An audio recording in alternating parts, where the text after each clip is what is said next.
In the early morning hours of September 15, NASA's 13-year mission exploring Saturn and its moons will come to an end as the spacecraft deliberately dives into Saturn's atmosphere and plunges itself into the planet. Even then, Cassini will transmit new data about the planet's composition as long as its antenna remains pointed toward Earth, with the assist from small thrusters. No spacecraft has ever been so close to Saturn. You can think of Cassini as the first Saturn probe, said Linda Spelker, Cassini project scientist. The ion and neutral mass spectrometer will act as the nose of the spacecraft, directly sampling the composition and structure of the atmosphere, something that can't be done from orbit, said Hunter Waite, team lead for the spectrometer. It will also investigate the ring rain phenomenon discovered by NASA's Voyager mission in the early 1980s, where it appeared that the rings were raining down material on the planet and causing changes in the atmosphere. The spectrometer will attempt to investigate what material is from the rings and what material is part of the atmosphere. But contact will quickly be lost once the spacecraft enters Saturn's atmosphere at a high speed. About 2 minutes later, Cassini will burn and disintegrate completely. Any traces of it will melt due to the heat and high pressure of the giant planet's hostile atmosphere. This will likely happen around 6:30 a.m. Eastern Time for the spacecraft, but given the time it takes for the signal to reach Earth, we will receive those last bits of data just before 8 a.m. long after Cassini is gone. The spacecraft's final signal will be like an echo, said Earl Mays, Cassini project manager. It will radiate across the solar system for nearly an hour and a half after Cassini itself has gone.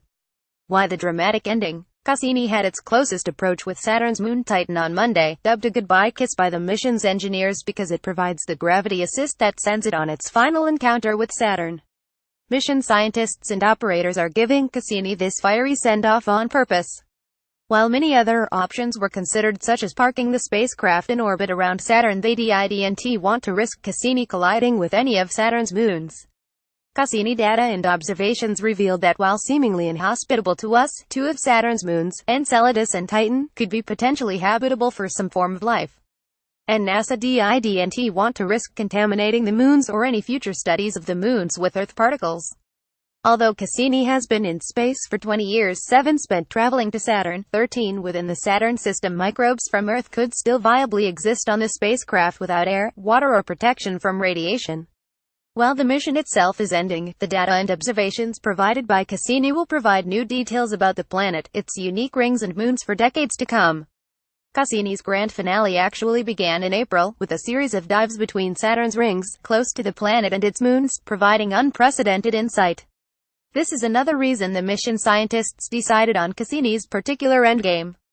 The final dive on Friday is a dramatic conclusion to this unique, long and scientifically valuable goodbye.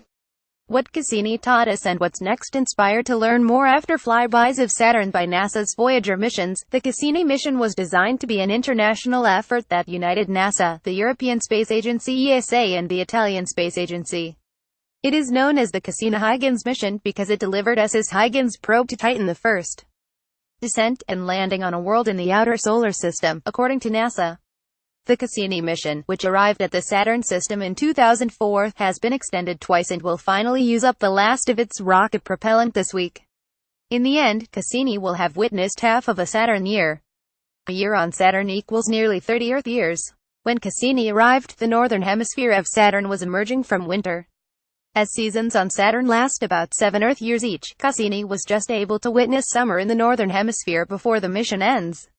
Over the years, Cassini has revealed new insight about Saturn, its rings and how they operate, the complexities of Saturn's moons, the history of the solar system and planet formation, and even the other places in our solar system where life might exist, ocean worlds. Cassini has collected 450,000 images using a visible light camera.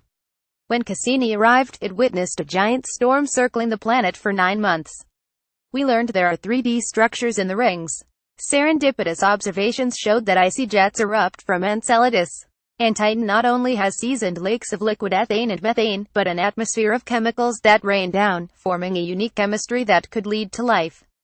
Cassini has transformed our thinking in so many ways, but especially with regard to surprising places in the solar system where life could potentially gain a foothold, said Thomas Zurbuchen, Associate Administrator for NASA's Science Mission Directorate, in a statement.